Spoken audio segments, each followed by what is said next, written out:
خواتین و حضرات، میں آپ سب لوگوں کو خوش آمدید کہتا ہوں۔ آج جیسا کہ آپ کو علم ہے کہ دنیا بھر میں پریس فریڈم ڈے منایا جا رہا ہے۔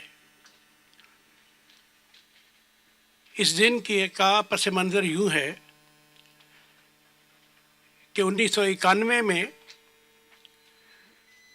جنوبی افریقہ اور افریقہ کے جرنلسٹوں نے، جو افریقہ کے مختلف ممالک کی تنظیمیں تھیں جرنلسٹوں کی، ان سب نے مل کر جنوبی افریقہ میں ایک سیمینار منعقد کیا، اور اس سیمینار میں انہوں نے دنیا بھر میں اخبار نویسوں کو درپیش ان کی سیکیورٹی کے مسائل اور آزادی اظہار کے لیے جو مسائل جرنلسٹوں کے سامنے ہیں، سیاسی کارکنوں کے سامنے ہیں، ہیومن رائٹس ایکٹیوسٹ جو ہیں ان کے سامنے ہیں، ان سب پر کچھ تجاویز تیار کی، اور وہ تجاویز تیار کرنے کے بعد انہوں نے انہیں اقوام متحدہ کو پیش کیا۔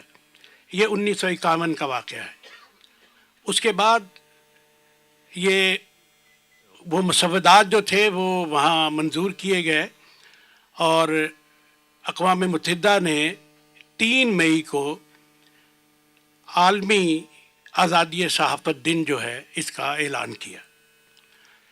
اس حوالے سے یہ دن ان ممالک میں خاص طور پر منایا جاتا ہے اور منایا جانا چاہیے جہاں پر صحافیوں کی زندگی کو خطرات درپیش ہیں، اور جہاں صحیح بات کہنے کے لیے حق آزادی اظہار جو ہے اس کے لیے بھی بہت سی مشکلات لوگوں کو سامنا کرنے پڑتی ہیں۔ پاکستان میں جیسا کہ آپ جانتے ہیں، ابھی پچھلے برس اور اس سے پچھلے برس 1 درجن کے قریب صحافی جو ہیں وہ شہید کیے جا چکے ہیں۔ ابھی 3 دن قبل ہم نے بابر خان کی برسی منائی ہے۔ سلیم شہزاد کمیشن قائم ہوا، اور وہ ابھی تک کنفیوژن میں ہیں۔ ان لوگوں کو ابھی تک یہ پتہ ہی نہیں چل سکا، وہ کسی پر اس کی ذمہ داری عائد نہیں کر سکے۔ ابھی 2-3 ماہ قبل ایک اور صوبہ سرحد سے ایک جرنلسٹ جو ہیں وہ نماز پڑھنے کے لیے گئے اور انہیں قتل کر دیا گیا۔ اس طرح ہمارے سامنے بیشتر پاکستان کو خاص طور پر ایسے بہت سے مسائل کا سامنا ہے۔ آذربائیجان میں عنایت اللہ نامی ایک جرنلسٹ جو ہیں انہیں 7 برس قید میں رکھا گیا، اور آج انہیں آزادی صحافت کا انعام جو ہے وہ ٹیونس میں دیا جا رہا ہے، جہاں پر بین الاقوامی کمیٹی جو ہے اقوام متحدہ کے تحت ایک منعقد کیا جا رہا ہے ایک اجلاس۔ تو آج صافہ یہ چند باتیں میں آج کے دن کے حوالے سے کرنا چاہتا تھا۔ آغاز کے لیے میں گزارش کروں گا، ہمارے لاہور پریس کلب کے سیکریٹری ہیں جناب ذوالفقار مہتو، پلیز آئیں اور آغاز کریں آپ۔ آج کے دن کے حوالے سے آپ نے فرمایا کہ اقوام متحدہ میں 1951 میں یہ اس بارے میں قراردادیں گئیں اور پاس ہوئیں۔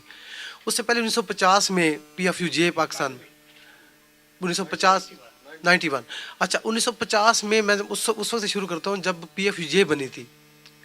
آپ لوگ ہمارے سینئر ہیں، جب 20-22 سال پہلے میں نے جرنلزم شروع کیا تھا تو آپ کی تقریریں ہم سنتے تھے کہ یار ہم نے آزادی صحافت کی لڑائی لڑنی ہے، یہ قدغن ہے، یہ قدغن ہے، یہ قدغن ہے۔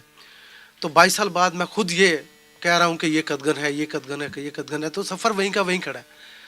میرے لیے بڑا مشکل ہے اس بات کو ایلیبریٹ کرنا کہ کیوں یہ جو ہے وہ ہم اس منزل کو یعنی وہاں تک نہیں پہنچ سکے، بلکہ اس راستے کو اس پینڈے کو ہم کم نہیں کر سکے۔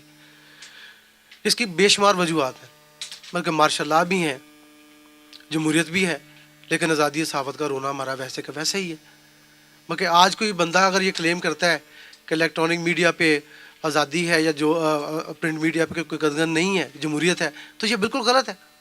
مثلا اس کے سٹائل بدل گئے۔ مثال کے طور پہ آپ کسی ٹی وی چینل پہ لوڈ شیڈنگ کی خبر جو ہے وہ ہیڈ لائن میں نہیں چلا سکتے۔ کوئی آپ کو یہ ڈنڈے سے نہیں کہہ رہا، کوئی مارشل لا نہیں کہہ رہا، لیکن 800 ملین کا بجٹ ہے جو پیپکو نے دیا ہوا ہے ایڈورٹیزمنٹ کے لیے، وہ کہہ رہا ہے۔ آپ یہ دیکھیے کہ مثلا جب ہم لڑائی لڑتے ہیں ویج بورڈ کی تو پریس کلب میں کیمپ لگتا ہے، اور ہمارے مالکان جو ہیں اخباروں کے وہاں پہ آ کے ہمارے ساتھ دری پہ بیٹھتے ہیں. جیسے ہی ان کا مسئلہ حل ہوتا ہے تو دری پہ ہم اکیلے رہ جاتے ہیں, مالکان کہیں اور کھڑے ہوتے ہیں. تو یہ آزادی صحافت اس طرح سے نہیں ہو سکتی کہ آپ ورکرز تو ہے وہ استعمال کریں اور اپنے اپنے معاملات کو لے جائیں اور ان کو حل کرا لیں گورنمنٹوں سے, اور پھر ہمیں کہیں جی آزادی صحافت کی لڑائی ہمارے ساتھ مل کے لڑیں. میں نہیں سمجھتا کہ ماضی میں خالد صاحب اس بات کو زیادہ بہتر بتا سکیں گے کہ کبھی کوئی ایڈیٹر یہ کہتا ہو کہ جی مجھے سرکاری کتابوں کو چھاپنے کا ٹھیکہ دے دو, مجھے پیٹرول پمپ دے دو, میری ٹیکسی فائلیں بند کر دو. تو جب اس قسم کے معاملات آ گئے ہیں تو آزادی صحافت تو علامہ صاحب بہت دور ہے جی. تو میں یہ کہوں گا کہ اگر اس آزادی صحافت کی منزل کو حاصل کرنا ہے تو ہمارے مالکان کو اب وہ معاملات جو ہیں وہ سائڈ پہ رکھنے پڑیں گے, ورنہ وہ یہ آزادی کا تقاضا چھوڑ دیں, یا پھر یہ کہ ہمارے ساتھ مل کے ورکرز کے ساتھ مل کے آزادی صحافت کی صحیح بنیادوں پہ سچی بنیادوں پہ جدوجہد کریں تو یہ منزل ہم حاصل کر سکتے ہیں. بہت شکریہ.